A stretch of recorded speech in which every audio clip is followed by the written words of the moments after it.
Hi guys, it's me again. I'm just here to give you a second video. What's on this video is there are two poems that I wanted to share with you guys, and I'm also going to be discussing the Bonnie Vent medium videos.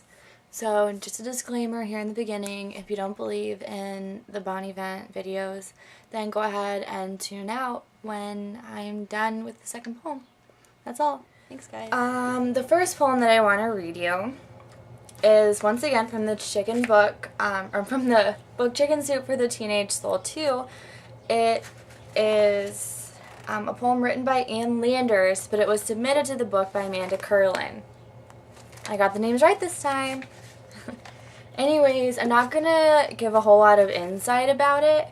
After I read it, I will talk about it a little bit and explain to you why I thought it was fitting, but I'm pretty sure you will already understand. It's called Remember Me. My name is Gossip. I have no respect for justice. I maim without killing. I break hearts and ruin lives. I am cunning, malicious, and gather strength with age. The more I am quoted, the more I am believed. I flourish at every level of society. My victims are helpless. They cannot protect themselves against me because I have no name and no face. To track me down is impossible. The harder you try, the more elusive I become. I am nobody's friend. Once I tarnish reputation, it is never the same. I topple governments and wreck marriages. I ruin careers and cause sleepless nights and indigestion. I spawn suspicion and generate grief.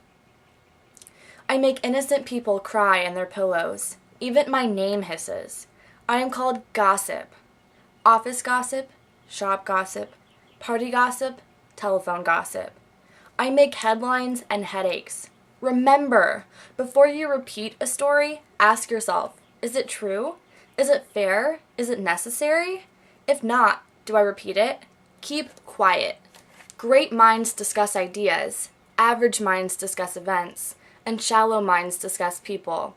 Which are you? And once again, that's written by Ann Landers, but it was submitted to the book Chicken Soup for the Teenage Soul 2 by Amanda Curlin. Just want to get that all out there so nobody thinks I'm taking credit for it again. And gossip continues to haunt Michael Jackson, and I'm not going to go into a whole lot of detail about how everybody should lay off and how the media should back off, because I will just be wasting my breath, I will just be wasting my time.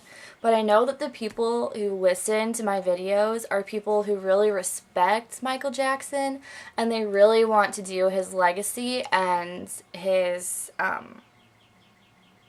reputation good and well. And I just want to say before we start posting a bunch of crazy nonsense that we should remember this. Is it true? Is it fair? Is it necessary? If not, do not repeat it. If it's something that you read and were like, oh my god, why would anybody ever say that about Michael Jackson? I can't believe that somebody would ever think to say that about my hero or the man that I've admired my whole entire life. Then don't repost it for other people, because somebody who may not have seen it and wanted to turn it into something negative may see it and totally put a different spin on it and make it even worse and put it out there again as something twice as bad. So all I guess that I'm saying is don't take something negative and put it out there again for somebody else to see and put a more horrible spin on it and put it back out there again for somebody else to see it twice as bad. If you see something bad that you don't like, just don't repeat it, because great minds discuss ideas, average minds discuss events, and shallow minds discuss people. I'm not saying that we're shallow, because obviously we're on a message board, so we discuss Michael Jackson, but we just don't want to discuss all of the bad things and all the negative and bring up all of the bad qualities that everybody is talking about, because that's not what made Michael Jackson famous. What made Michael Jackson famous is his music, his humanitarianism, and his love for children and the world. So we should focus more on what his life was all about, which was not the gossip, which was not all the horrible things that had become of his life towards the end. he would want us to continue on spreading his legacy, not spreading the trash.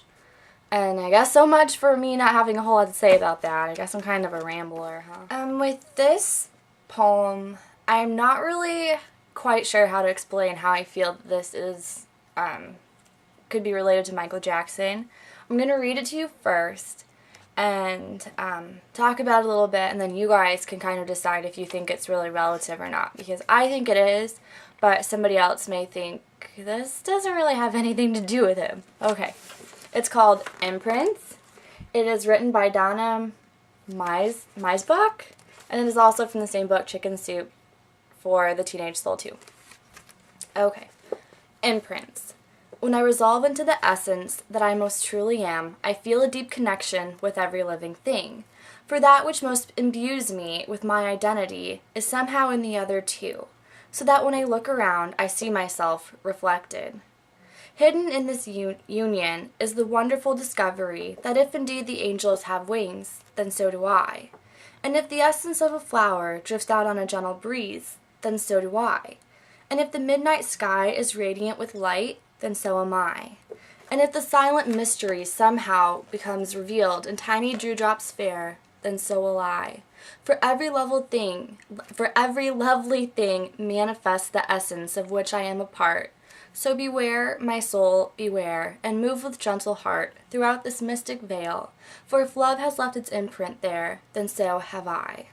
Again, it's by Donna Meisbach. It's called Imprints, and it's from Chicken Soup for the Teenage Soul 2.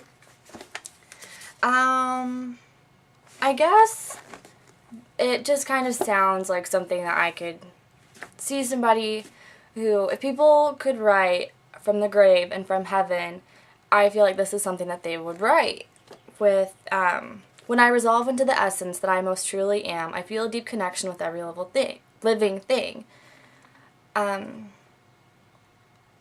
Yeah. Then it goes on to say, with my identity is somehow in the other two, so that when I look around, I see myself reflected. It's kind of like people who strive to be great to the world and people who strive to be humanitarians, when they die, they can come back, I guess, and look around and they see people that are benefiting from what they did, and they're benefiting from all of the causes that they worked so hard for all their life and all the charities that they supported their entire life, and they're seeing the hard work that they did goes on without them, and it couldn't have gone on without their help. And if the midnight sky is radiant with light, then so am I. And if the silent mystery somehow becomes revealed in tiny dewdrops fair, then so will I.